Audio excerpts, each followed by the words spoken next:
दोस्तों, आज की वीडियो शुरू करने से पहले हम आपसे कुछ सवाल पूछना चाहेंगे।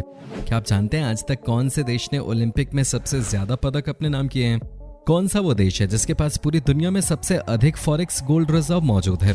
कौन से देश की आर्मी आज के समय में पूरी दुनिया की सबसे ताकतवर सेना है? कौन से देश की जीडीपी सबसे ज्यादा है और पूरी दुनिया में इकोनॉमी के मामले में कौन सा देश नंबर 1 पर है? इसके अलावा सबसे ज्यादा न्यूक्लियर पावर कौन सा देश जनरेट कर रहा है और किस देश की करेंसी को आज वर्ल्ड वाइड एक्सेप्ट किया जाता है? दोस्तों, इन सब सवालों का एक ही उत्तर है और शायद आपको भी इसका जवाब पता ही होगा। आपका अंदाजा बिल्कुल सही है। ये सभी बातें यूनाइटेड स्टेट्स ऑफ अमेरिका यानी यूएसए की हैं। पूरे विश्व में अमेरिका की एक अलग ही पहचान है। दुनिया का कोई भी देश अमेरिका से दुश्मनी नहीं मोल लेना चाहता।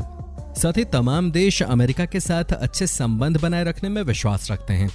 आज अमेरिका पूरे विश्व में सबसे ताकतवर देश माना जाता है और इसलिए इस देश को वर्ल्ड सुपर पावर भी कहा जाता है। लेकिन क्या आपने कभी सोचा है कि आखिर अमेरिका इतना ताकतवर कैसे बना? आखिर क्यों अमेरिका ही सुपर पावर है और ये देश दुनिया के अन्य देशों से इतना आगे कैसे निकल गया? आज की इस वीडियो में हम आपको इन सभी सवालों के जवाब देंगे। आज हम आपको बताएंगे कि आखिर अमेरिका ने कैसे पूरी दुनिया में अपना वर्चस्व जमाया और सुपर पावर बनकर एक मिसाल दुनिया के सामने पेश की। वीडियो में आगे बढ़ने से पहले हमारी सभी दर्शकों से गुजारिश है कि यदि आप चैनल पर नए हैं तो अभी हमारे चैनल को सब्सक्राइब करें और आने वाली वीडियोस की नोटिफिकेशन पाने के लिए बेल आइकन भी प्रेस करें। तो चलिए दोस्तों, शुरू करते हैं आज की केस स्टडी और जानते हैं कि आखिर कैसे अमेरिका दुनिया का सबसे ताकतवर देश बनने में कामयाब हो पाया। एक समय था जब अमेरिका एक आम देश हुआ करता था। ये देश भी अधिकतर देशों की तरह ही गरीब और लाचार था। यहाँ के लोगों का जीवन भी कोई खास नहीं था, या फिर आप कह सकते हैं कि एक समय विश्व स्तर पर अमेरिका की कोई पहचान नहीं थी। ये देश भी कई सालों तक गुलाम बनकर रहा। लेकिन कैसे अचानक दुनिया के सामने एक सुपर पावर बनकर सामने आया ये जानने के लिए आपको अमेरिका के इतिहास के बारे में थोड़ी जानकारी होनी चाहिए। अमेरिका के इतिहास की शुरुआत सन 1492 में होती है। महान खोजकर्ता क्रिस्टोफर कोलंबस जब भारत की खोज पर निकले तो वो गलती से अमेरिका पहुंच गए और यूरोप सहित पूरी दुनिया को अमेरिका के बारे में पता चल गया। उस समय अमेरिका में नेटिव अमेरिकन रहा करते थे, जिन्हें रेड इंडियंस भी कहा जाता है। जैसे ही ब्रिटेन, फ्रांस, पुर्तगाल, जर्मनी और स्पेन जैसे यूरोपीय देशों को अमेरिका के बारे में पता चला तो उन्होंने इस देश पर कब्जा करना शुरू कर दिया। इसके बाद धीरे धीरे अमेरिका में कॉलोनाइजेशन की शुरुआत हुई। बड़ी संख्या में ब्रिटिशर्स और अन्य यूरोपीय देशों के लोग अमेरिका आने शुरू हो गए। लेकिन यूरोपियंस बहुत ज्यादा समय तक अमेरिका के लोगों पर राज नहीं कर पाए और अमेरिका के लोगों ने अपने संघर्ष की बदौलत 4 जुलाई 1776 को स्वतंत्रता प्राप्त कर ली। अब अमेरिका एक आजाद देश बन चुका था। लेकिन इस समय तक भी अमेरिका में विकास या इंडस्ट्रीज की शुरुआत नहीं हुई थी। और तो और इस समय तो अमेरिका भारत और चीन से भी ज्यादा पिछड़ा हुआ था। भारत में ब्रिटिशर्स का राज था और पूरे विश्व में भारत सोने की चिड़िया के नाम से विख्यात हो रहा था। लेकिन आजादी के बाद अमेरिका में एक नए दौर की शुरुआत हुई। जॉर्ज वॉशिंगटन इस देश के पहले राष्ट्रपति बने और उन्होंने इस देश में डेमोक्रेसी की शुरुआत की। जब अमेरिका में धीरे धीरे लोगों की जिंदगी बेहतर हो रही थी, यहाँ के राष्ट्रपति अपने देश को आगे ले जाने के लिए कोई कसर नहीं छोड़ रहे थे। अमेरिका में भले ही लोकतंत्र की स्थापना हो गई थी, लेकिन इसके बावजूद अमेरिका और यूरोपियन देशों की नीति में बहुत ज्यादा फर्क नहीं था।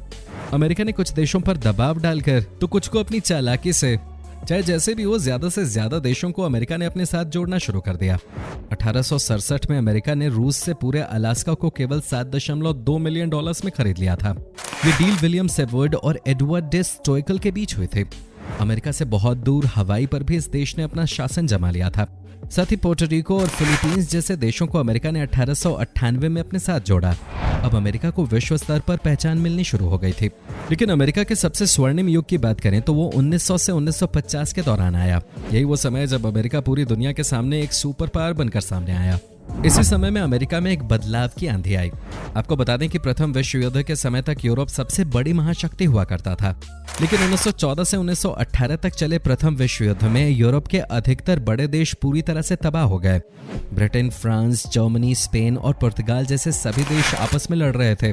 इसके बाद इन सभी देशों में कारखाने, फैक्ट्रियां बंद हो गईं और कंपनियों ने खुद को दिवालिया घोषित कर दिया। इस चीज का फायदा अमेरिका ने उठाया।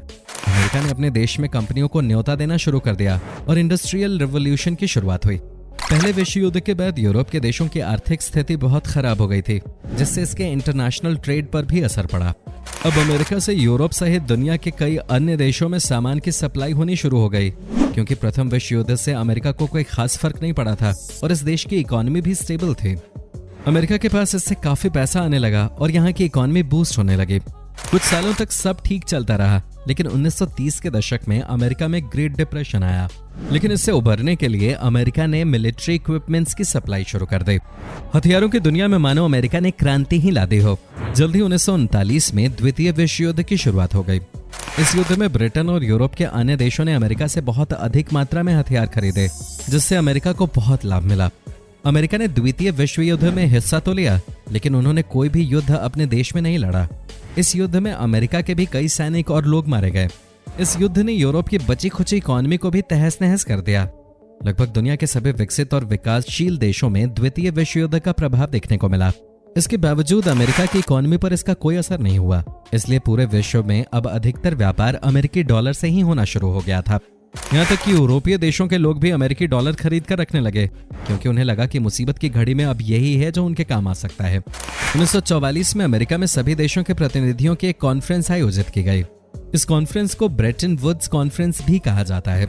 इसका मुख्य उद्देश्य था कि जो द्वितीय विश्व युद्ध के दौरान पूरी तरह से बर्बाद हो गए देश हैं, उन देशों में विकास कैसे होगा, इस पर चर्चा की जाए।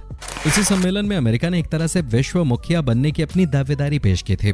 इसके अलावा IMF और वर्ल्ड बैंक जैसे कई मानव इतिहास के महत्वपूर्ण फैसले इस सम्मेलन में लिए गए। अब चूंकि अधिकतर देशों में अमेरिकी डॉलर के जरिए ही व्यापार हो रहा था, तो अमेरिका ने बड़ी तादाद में डॉलर की छपाई का काम भी शुरू कर दिया, जिससे डॉलर अंतर्राष्ट्रीय बाजार में कमजोर पड़ने लगा। लेकिन तत्कालीन अमेरिकी राष्ट्रपति रिचर्ड निक्सन ने जल्द ही इसे संभाला और मजबूत बनाया। साथ ही उन्हें इस बात का अंदाजा अच्छे से था कि आने वाले समय में वैश्विक स्तर पर क्रूड ऑयल की डिमांड में भारी इजाफा होगा। इसलिए उन्होंने सऊदी अरब सहित खाड़ी देशों को अमेरिकी डॉलर के जरिए ही व्यापार करने के लिए राजी कर लिया। इसके बदले में अमेरिका ने खाड़ी देशों से वादा किया कि वो रूस और अन्य यूरोपीय देशों से उन्हें सुरक्षा मुहैया कराएंगे।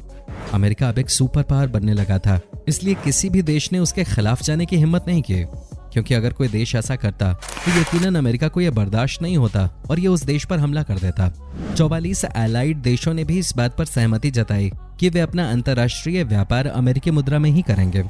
अब अमेरिकी डॉलर के जरिए पूरे विश्व में कारोबार होना शुरू हो गया और धीरे धीरे अमेरिका की इकोनॉमी बहुत तेजी से बढ़नी शुरू हो गई। 1947 में 23 देशों के जरिए GATT यानी general agreement on tariffs and trade का प्रस्ताव रखा गया। इसका उद्देश्य व्यापार में आने वाले बैरियर्स को कम करना और केवल नेशनलाइजेशन की जगह ग्लोबलाइजेशन पर अधिक जोर देना था। GATT बाद में WTA यानी वर्ल्ड ट्रेड ऑर्गेनाइजेशन में तब्दील हो गया। द्वितीय विश्व युद्ध के खत्म होने के बाद रूस द्वारा सोवियत यूनियन संघ की स्थापना की गई और यहीं से शुरुआत हो गई कोल्ड वॉर की। लेकिन कोल्ड वॉर आम युद्ध की तरह नहीं था। ये कम्युनिज्म और कैपिटलिज्म के बीच में एक आइडियल वॉर था। पूरा विश्व इस समय धीरे धीरे दो हिस्सों में बढ़ता जा रहा था। एक तरफ USA था तो दूसरी तरफ USSR। लेकिन इन दोनों देशों के बीच कोल्ड वॉर एक प्रॉक्सी वॉर बन गया। इसका मतलब था कि ये दोनों ही देश आपस में युद्ध नहीं करेंगे और न ही अपने देश की धरती पर युद्ध करेंगे। जो देश सोवियत संघ में शामिल थे, उन देशों में अमेरिका ने सरकार गिराने का काम शुरू कर दिया। इसके लिए अमेरिका ने साम दाम दंड भेद की नीति अपनाई। कहीं विपक्षी दलों की फंडिंग करके तो कहीं टेरर ग्रुप्स को फंड प्रोवाइड कराकर देश में बगावत करवाती। वहीं कुछ देशों में मुखिया को मारकर वहां अराजकता फैला दी गई। बोलिविया, अफगानिस्तान, ब्राजील, चिले, अर्जेंटीना, ईरान और कॉन्गो जैसे कई देशों के इंटरनल मैटर्स में अमेरिका ने दखल अंदाजी की। कोल्ड वॉर के दौरान अमेरिका और सोवियत यूनियन संघ दोनों ने ही बहुत पैसे खर्च किए। खासतौर पर अमेरिका ने इस दौरान अपनी मिलिट्री में बेहिसाब खर्चा किया। ये कोल्ड वॉर 1990 तक चला। इसके बाद सोवियत संघ बिखर गया और पूरी दुनिया में केवल अमेरिका ही एक सुपर पावर बचा था और तब से लेकर आज तक अमेरिका ही विश्व स्तरीय मुखिया की भूमिका अदा कर रहा है। आज अधिकतर देशों के अमेरिका के साथ अच्छे संबंध है। कई देशों को अमेरिका ने कर्ज दिया हुआ है। आज के समय में अमेरिका की मिलिट्री दुनिया की सबसे ताकतवर मिलिट्री है। इस देश के पास जिस तरह के आधुनिक हथियार मौजूद हैं, उस तकनीक के बारे में कई देश सोच भी नहीं सकते। विश्व के 70 से अधिक देशों में अमेरिका के 800 से अधिक मिलिट्री कैंप बने हुए हैं, जिससे अगर कहीं पर भी युद्ध की स्थिति बनती है तो अमेरिका की सेना आसानी से अपना दबदबा बना सकती है। इन सब के अलावा एक अन्य वजह है जिसने अमेरिका को सुपर पावर बनाने में मदद की है, वो है अमेरिका की इंटरनल पॉलिसीज। अमेरिका ने शुरू से ही अपने देश में टैलेंट को बढ़ावा दिया है। दुनिया के लगभग हर देश से अमेरिका ने बेस्ट टैलेंट को अपने यहाँ इनवाइट किया है। इसलिए ये देश आज टेक्नोलॉजी के क्षेत्र में भी अन्य देशों से बहुत ज्यादा आगे है। आज लगभग हर बड़ी कंपनी का हेडक्वार्टर अमेरिका में ही बना हुआ है। सबसे बड़ी स्पेस एजेंसी नासा भी अमेरिका में ही है। ऐसा नहीं कि इन सभी कंपनियों और एजेंसियों में सभी लोग अमेरिका के ही काम कर रहे हैं, बल्कि विश्व के अलग अलग हिस्सों से अमेरिका ने इन लोगों को सेलेक्ट किया है, जिसके लिए अमेरिका कोई भी कीमत देने को तैयार रहता है। अमेरिका अपने यहाँ काम करने वालों को अच्छी सैलरी और बेस्ट फैसिलिटीज प्रोवाइड कराता है। सुनीता विलियम्स, सत्य नडेला, सुंदर पिचाई जैसे कई भारतीय आज अमेरिकी कंपनियों के शीर्ष पदों पर रहकर काम कर रहे हैं। अल्बर्ट आइंस्टाइन जो जर्मनी से थे, उन्हें असली पहचान अमेरिका में ही मिली। एलॉन मस्क एक साउथ अफ्रीकन हैं, लेकिन वे भी अमेरिका जाने के बाद ही पूरी दुनिया में विख्यात हुए। इस तरह के हजारों उदाहरण आपको देखने को मिल जाएंगे। अमेरिकी कंपनी लोगों का ब्रेन ड्रेन करना अच्छे से जानती है। वहीं भारत जैसे कई देशों में टैलेंट की कद्र नहीं है और इसलिए यहाँ का टैलेंट अमेरिका जैसे विकसित देशों में काम करने के लिए मजबूर है। और यही वजह है कि अमेरिका आज पूरी दुनिया के सामने एक मिसाल बनकर खड़ा है और आने वाले कई दशकों तक कोई अन्य देश अमेरिका के बराबर भी नहीं पहुंच सकता। आज अमेरिका की जीडीपी $20 ट्रिलियन से भी अधिक है, जो विश्व का 1/4 है। लेकिन आबादी के लिहाज से देखा जाए तो अमेरिका में विश्व के केवल 4.25% लोग ही रहते हैं। हालांकि इन सब बातों का मतलब ये नहीं है कि अमेरिका में सब कुछ अच्छा ही अच्छा है। इस देश का 42% पैसा केवल 1% लोगों के पास है। वहीं ह्यूमन डेवलपमेंट इंडेक्स और हैप्पीनेस इंडेक्स में यूरोप के नॉर्वे, स्वीडन, डेनमार्क और स्विट्जरलैंड जैसे देश अमेरिका से काफी आगे हैं। रहने के लिहाज से भी यूरोपीय देश अमेरिकी राष्ट्रों से बेहतर माने जाते हैं। लेकिन इन सब बातों से शायद अमेरिका को कोई खास फर्क नहीं पड़ता और वो केवल पूरे विश्व में सदा के लिए अपना वर्चस्व कायम रखना चाहता है। दोस्तों, अब आप जान गए हैं कि आखिर अमेरिका किस तरह विश्व में नंबर 1 सुपर पावर बनकर सामने आया है। ये सब अमेरिका के लिए इतना आसान नहीं था। इसमें अमेरिकी राष्ट्रपतियों से लेकर यहाँ के स्थानीय लोगों तक का काफी अहम योगदान रहा है। हालांकि सृष्टि का नियम है कि कोई भी चीज सदा के लिए नहीं रहती है और मुमकिन है कि एक समय ऐसा आएगा जब कोई देश अमेरिका से भी बड़ा सुपर पावर बनकर दुनिया को चौंका देगा। दोस्तों, उम्मीद करते हैं आपको ये जानकारी पसंद आई होगी।